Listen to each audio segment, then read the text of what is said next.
Ya Allah biha, ya Allah biha, ya Allah biha husnul khatimah.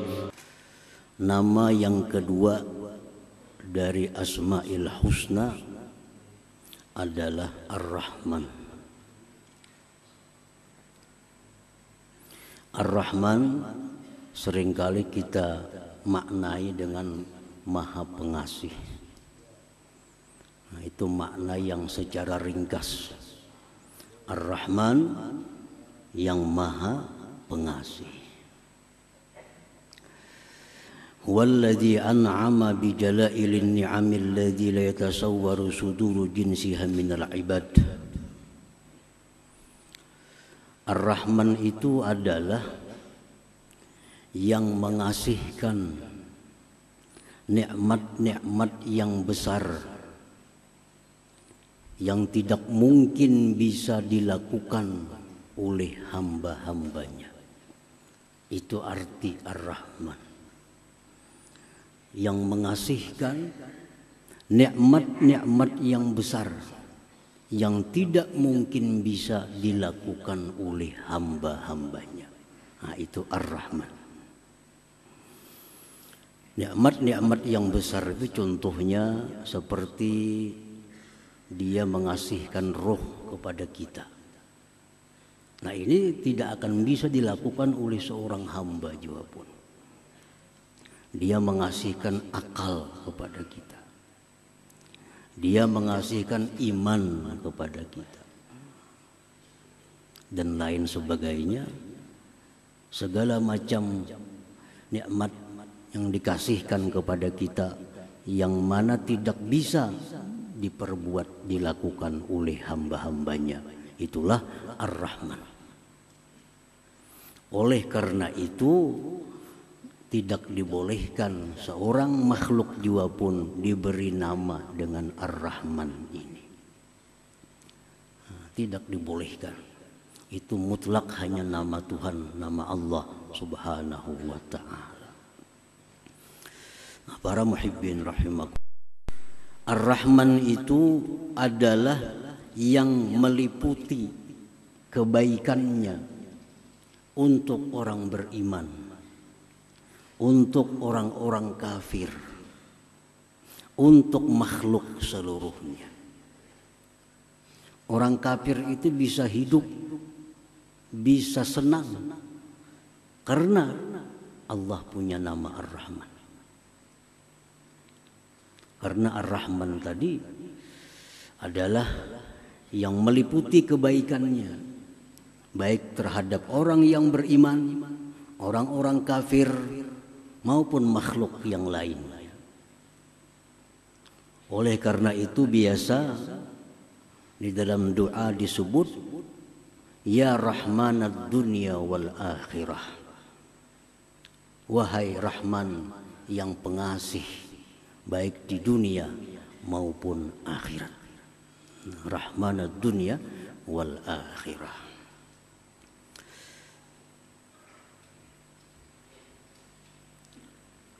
Di dalam kitab Risalah Al-Qusairiyah, kitab yang sangat terkenal, disebutkan wakila inna majusiyan istadhafa Ibrahim al-Khalil alaihi salam فقال له إن أسلمت أضفتك فقال المجوسي إذا أسلمت فأي منة تكون لك علي فمر المجوسي فأوحى الله إلى إبراهيم يا إبراهيم لم تطعمه إلا بتغييره دينه نحن منذ 70 سنة نطعمه على كفره فلو أضفته ليلة ماذا عليك فمر إبراهيم عليه السلام خلف المجوسي وأضافه فقال له المجوسي أي شيء كان السبب بالذي بدا لك فذكر له ذلك فقال المجوسي أهكذا يعاملني ثم قال أعرض علي الإسلام فأسلم. Ada seorang majusi sudah tua berumur 70 tahun datang kepada Nabi Ibrahim alaihissalam minta makan. Mungkin kelaparan si Majusi ini. Penyembah api. Datang kepada Nabi Ibrahim, minta makan. Ujar Nabi Ibrahim, wahai Majusi, in aslam ta'adaftuk, jika engkau masuk Islam, aku beri makan. Jika engkau masuk Islam, aku beri makan. Ujar Majusi, aku tidak akan merubah agamaku karena hanya makan. Aku tidak merubah agama kalau hanya urusan makan. Ujar si penyembah api tadi. Maka dia pun meninggalkan Nabi Ibrahim alaihissalam dalam keadaan lapar. Allah berwahyu kepada Nabi Ibrahim alaihissalam, hai Ibrahim, apakah engkau tidak beri makan dia kecuali dengan berislam? Kenapa kamu kadang beri makan inya? Disuruh masuk Islam dulu. Aku, ujar Tuhan, lebih dari 70 tahun berbuat baik kepadanya dalam kekafirannya itu. Aku, ujar Tuhan, selama 70 tahun memberikan dia kehidupan, memberikan dia kenikmatan. Lebih 70 tahun padahal dia kafir kepadaku.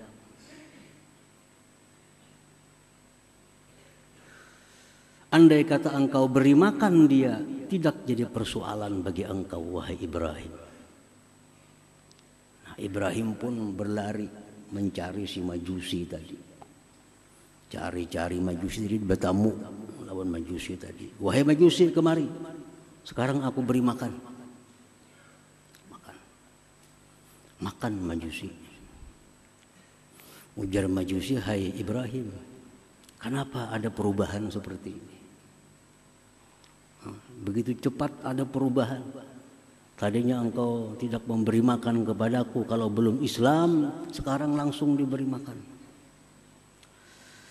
Ujar Nabi Ibrahim, Allah berwahyu kepadaku bahwa engkau ini sudah lebih 70 tahun kafir, tetap Allah berbuat baik kepada engkau. Sekarang aku disuruh untuk memberi makan kepada engkau ini. Ujar si Majusi, apakah demikian Allah itu kepadaku? Maka ajarkan kepadaku Islam dan aku masuk Islam. Nah, ini adalah Ar-Rahman. Ar-Rahman. Ar-Rahman tidak peduli orang kafir, tidak peduli orang zalim, tidak peduli orang yang menentang Allah, semua diberikan kebaikan oleh Allah. Nah, ini namanya Ar-Rahman. Jadi orang kesusahan, orang kesengsaraan, kada perlu menunggu macam agama apa, kada perlu. Yang penting beri makan. Nah, itu Ar-Rahman.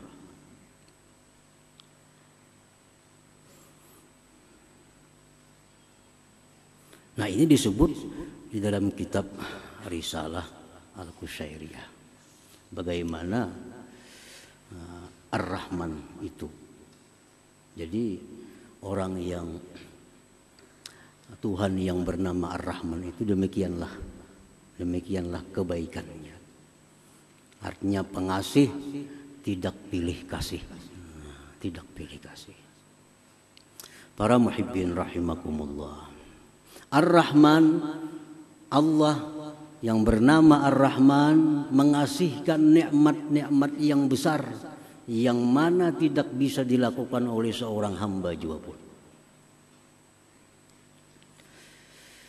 Disebutkan dalam kitab Mafatihul Ghaib yang dikarang oleh Al-Imam Al-Fakhrur Razi. Hukiya an Ibrahim bin Adham annahu qala kuntu dhaifan li ba'dil qaum faqaddama al-ma'idah fanazala ghurabun wa salaba raghifa fattaba'tuhu ta'ajjuba fanazala fi ba'di talal wa idza huwa birajulin muqayyad masdudil yadain fa'alqal ghurab dzalika ar-raghib ala wajhi. Ibrahim bin Adham, salah seorang yang dikenal waliullah dari Persia yang wafat tahun 162 Hijriah. Beliau berkisah, aku bertamu ke suatu kampung. Dihidangkan kepadaku beberapa potong roti. Tiba-tiba datang burung gagak menyambar roti, satu potong dari roti itu. Habis sambarnya terbang lagi burung gagak. Ujar Ibrahim bin Adham, aku merasa takjub. Ada apa burung gagak? Aku ikuti burung gagak itu. Sekalinya burung gagak itu turun di suatu semak-semak. Turun di sana. Aku datangi ke sana. Sekalinya di sana ada manusia yang terpasung, yang terikat kedua tangannya. Burung gagak itu yang memberi makan kepada manusia itu. Nah, yang demikian ini adalah diatur, dirancang oleh Tuhan yang namanya Ar-Rahman. Siapa yang bisa menyelamatkan manusia di tengah hutan? Seorang pun tidak ada yang tahu.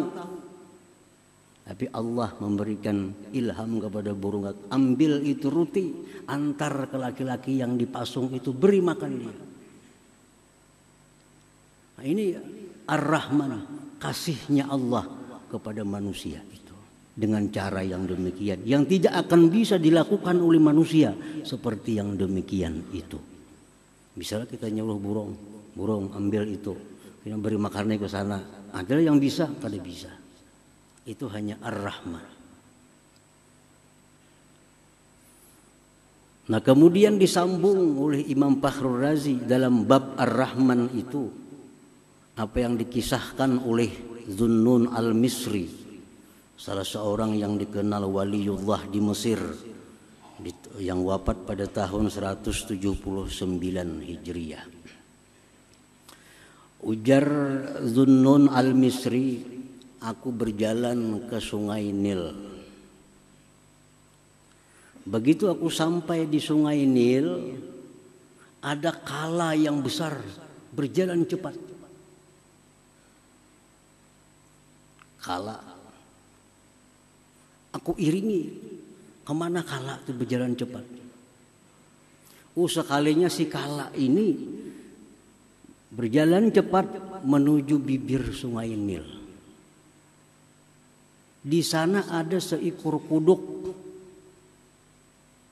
Seekor kuduk.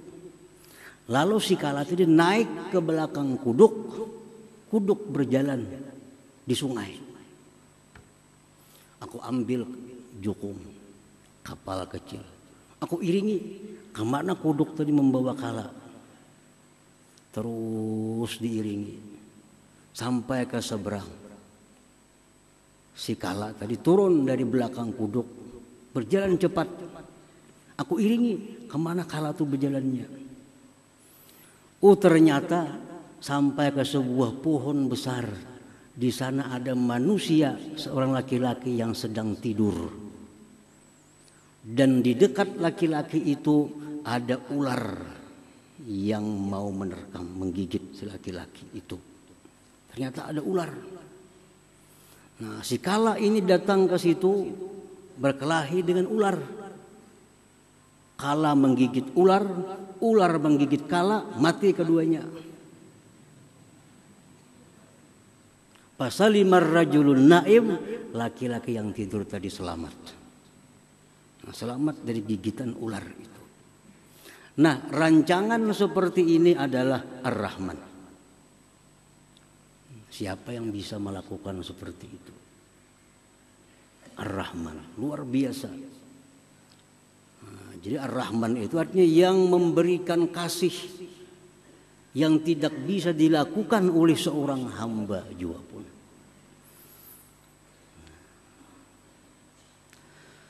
Para muhibbin rahimakumullah.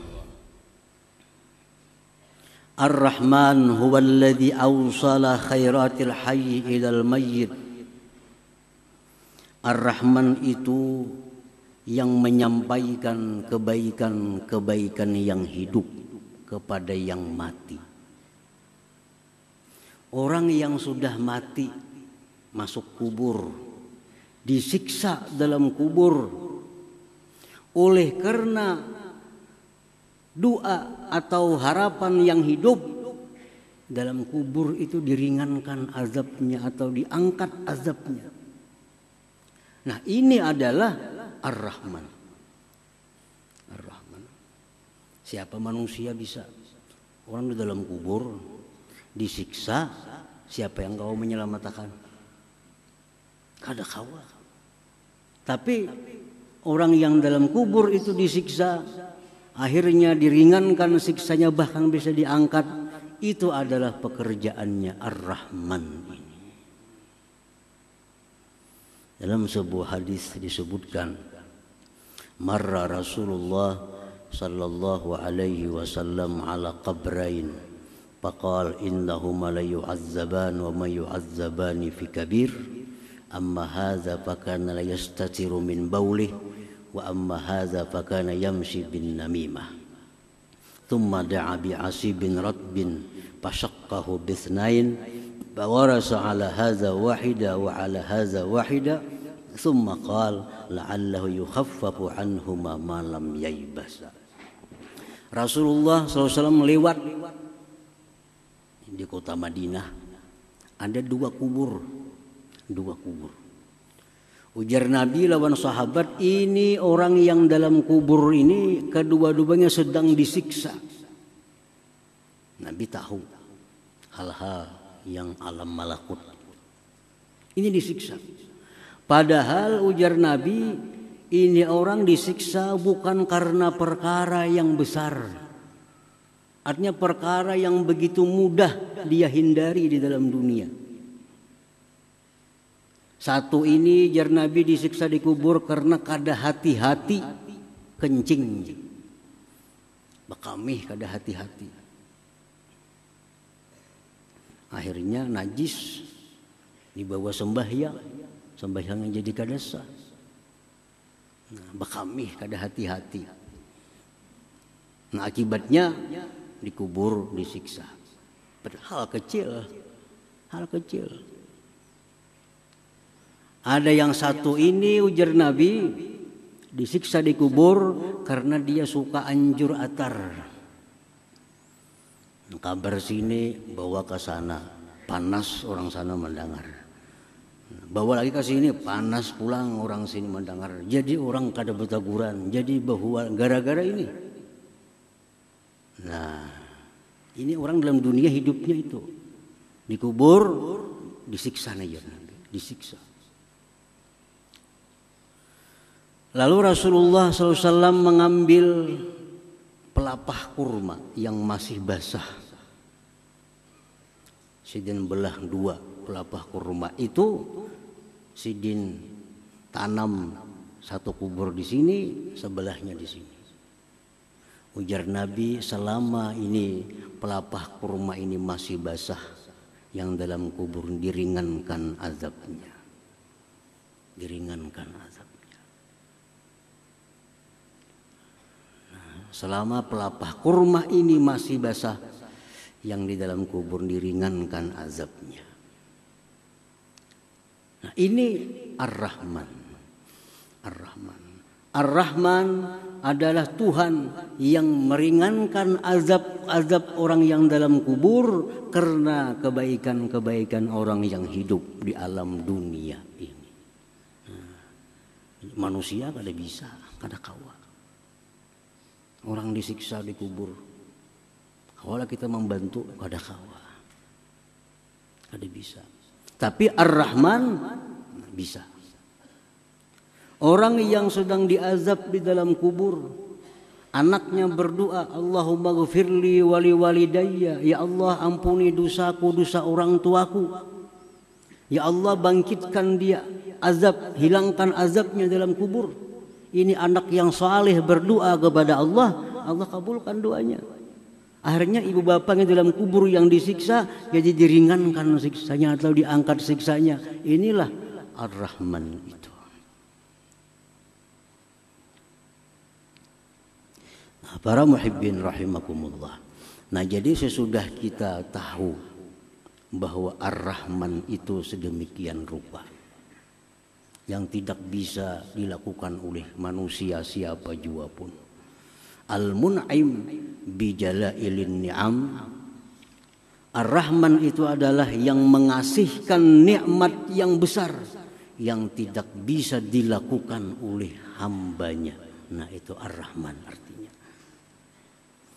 Nah, bila sudah kita yakin demikian artinya Ar-Rahman, nah kita beriman bahwa Ar-Rahman itu demikian artinya, keimanan kita itu akan membuahkan beberapa akhlak di dalam diri kita ini. Nah, kita sudah tahu Ar-Rahman macam itu. Nah, kita beriman, kita percaya bahwa api itu panas. Karena kita beriman itu timbul kelakuan kita menjauh dari api. Kenapa menjauh dari api? Karena kita beriman api itu panas, bisa membakar. Nah, itu buah keimanannya kita menjauh dari api. Itu buah keimanan. Nah, kalau kita beriman kepada Ar-Rahman bahwa Dia mengasihkan nikmat-nikmat yang besar yang tidak bisa dilakukan oleh hambanya, kita beriman itu akan membuahkan beberapa akhlak mulia di dalam diri kita. Imam Al-Ghazali rahimahullah mengatakan, apa buahnya? Ayyarhama ibadallah al-ghafilin fayasrifuhum an tarikil ghaflah ila Allah azza wa jalla bil wa'zi wan nushi bi tarikil lutfi dunal unf wa ay yanzura ila al-usad bi 'ainir rahmah la bi 'ainil izra wa ay yakuna kullu ma'siyatin tajri fil 'alam ka musibatin lahu bi nafsihi fala ya'lu bi izalatiha bi qadri wus'ihi rahmatan lidzalikal 'asi ay yata'arrada li sakhatillah wa yastahiqqal bu'da min jiwari. Orang yang beriman kepada Ar-Rahman, satu, dia akan menyayangi hamba-hamba Allah yang lalai kepada Allah. Dia akan sayang kepada hamba-hamba Allah yang meninggalkan Allah, yang menentang Allah. Dia sayang. Dia arahkan mereka itu ke jalan Allah dengan nasihat yang lemah lembut. Jadi melihat orang yang maksiat, melihat orang yang menentang Allah, dia kasihan, dia sayang, lalu dia ajak ke jalan yang benar dengan cara yang lemah lembut. Pertama itu. Yang kedua, dia memandang kepada orang yang maksiat itu dengan pandangan kasih sayang, bukan pandangan menghinakan. Melihat orang maksiat itu kasihan, bukan murka, bukan menghinakan. Yang ketiga, bahwa adalah tiap-tiap maksiat yang terjadi yang dia lihat itu adalah musibah pada dirinya sendiri. Setiap dia melihat ada orang maksiat, dia menganggap itu musibah bagi diriku. Maka dia berusaha untuk menghilangkannya dengan sekedar kemampuannya karena sayang kepada orang yang maksiat itu. Para muhibbin rahimakumullah. Jadi orang yang sudah mengenali Ar-Rahman, sudah beriman kepada makna-makna Ar-Rahman, dia akan selalu mengajak orang-orang yang maksiat untuk ke jalan Allah dengan lemah lembut dan memandang mereka dengan pandangan kasih sayang, dan lagi menganggap bahwa maksiat yang dilakukan inya itu adalah musibah bagi diriku. Nah, para muhibbin rahimakumullah, beberapa contoh Rasulullah SAW sebagai nabi yang sangat beriman kepada Ar-Rahman itu. Disebutkan dalam sebuah hadis an Abi Umamah radhiyallahu anhu qala inna syabban ata an-nabiyya sallallahu alaihi wasallam faqala ya Rasulullah i'dhan li bizina fa aqbala al-qaum alayhi fazajaru wa qalu mah qalat nuh padana minhu qariban faqala fajalasa qala atuhibbu li ummik qala la wallah ja'alani Allah fidak qala walan nas yuhibbuna ka ummahatihim li ummahatihim qala atuhibbuhu li ibnatik qala la wallah ya Rasulullah ja'alani Allah fidak qala walan nas yuhibbuna li banatihim ila akhir hadis. Rasulullah SAW waktu berkumpul dengan sahabat, tiba-tiba datang seorang pemuda. Pemuda ini berkata, ya Rasulullah, izan li bizzina. Wahai Rasul, izinkan ulun untuk melakukan zina. Sahabat takjub, siapa ini? Ada anak memukul, ada yang marah. Di hadapan Rasulullah, minta izin, hendak minta bulihakan bezina. Apa ujar Nabi? Beparak sini kan. Beparak sini. Beparak si laki-laki tadi. Ujar Nabi, ikam hakunlah. Ikam maulah mama ikam tu dizinahi orang. Kada wahai Rasulullah. Kada hakun mau dizinahi orang. Ujar Nabi, orang lain pun kada hakunnya mamanya dizinahi orang. Ikam maulah jar Nabi, anak ikam, putri ikam dizinahi orang maulah. Kada hakun. Maginnya anak dizinahi orang. Ujar Nabi, orang-orang pun kada hakun anaknya itu dizinahi orang.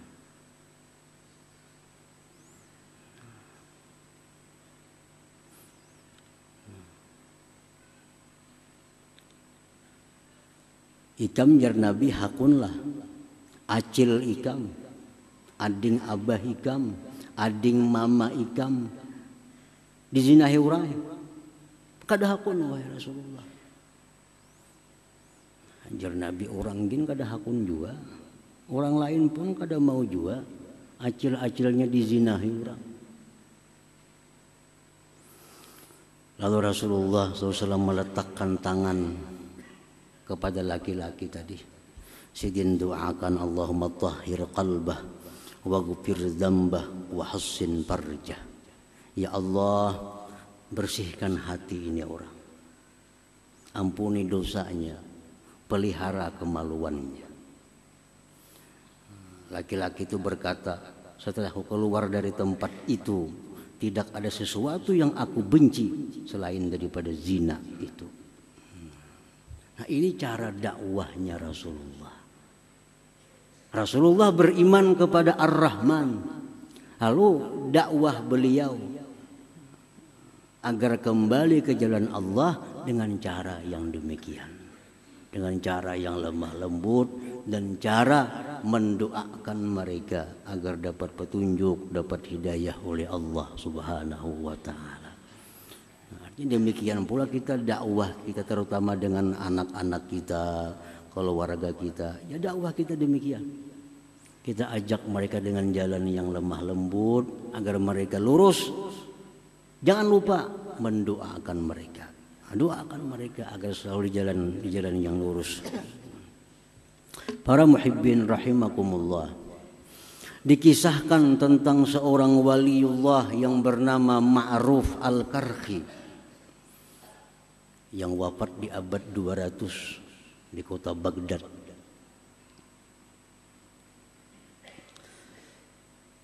Kana Ma'ruf Al-Karhi 'ala Dajlah wa nahnu ma'ah idh marra bi aqwamun ahdath bi zawrakin yughannun wa yadribuna bid-duf faqulna lahu ya Aba Mahfuz ama tara haula fi hadzal bahr ya'suna Allah azza wa jalla ud'u Allah 'alaihim qala farafa'a yada ila as-sama' faqala ilahi wa sajidi Allahumma inni as'aluka an tuparrihahum fil akhirah kama farrahtahum fid dunya.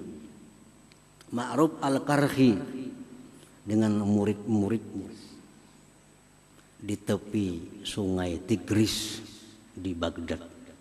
Di Baghdad itu ada 2 sungai yang terkenal, satu sungai Furat, 2 sungai Tigris atau Dajlah. Satu hari beliau duduk di sungai, di tepi sungai itu dengan murid-muridnya. Tiba-tiba ada kapal lewat, isinya pemuda-pemuda main musik. Main musik di kapal, pemuda-pemudi. Ujar murid-muridnya, wahai Syekh, doakan dan tenggelam kapal itu. Ini maksiat di tengah sungai nangka ini. Lalu Ma'ruf al-Qarhi mengangkat tangannya ke langit. Beliau berdoa, ya Allah, wahai Tuhanku, aku minta kepada Engkau bahwa Engkau gembirakan mereka itu nanti di akhirat sebagaimana Engkau gembirakan mereka itu di dunia. Ya Allah, gembirakan mereka itu di akhirat sebagaimana Kau gembirakan mereka di alam dunia ini. Bahwa jenah murid kenapa doakah itu pian? Ini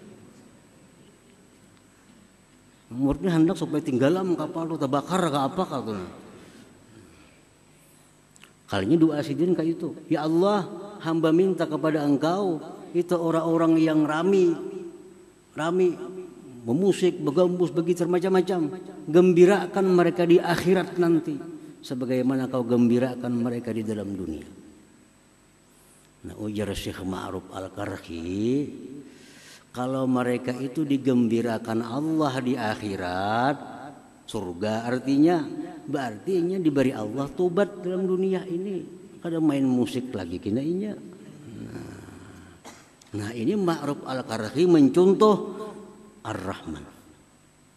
Ar-Rahman artinya melihat orang-orang yang lalai kepada Allah lalu mengajak mereka dengan jalan yang lembut, dengan jalan penuh kasih sayang, dan mendoakan mereka yang baik kepada Allah Subhanahu wa ta'ala. Nah, hadirin hadirat yang dimuliakan Allah Subhanahu wa ta'ala.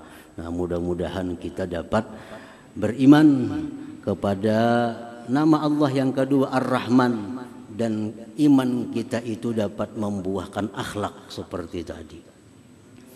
Nah, para ulama ahli hikmah mengatakan untuk mempermudah, mempercepat bagaimana keimanan kita itu kepada Ar-Rahman cepat berbuah seperti tadi.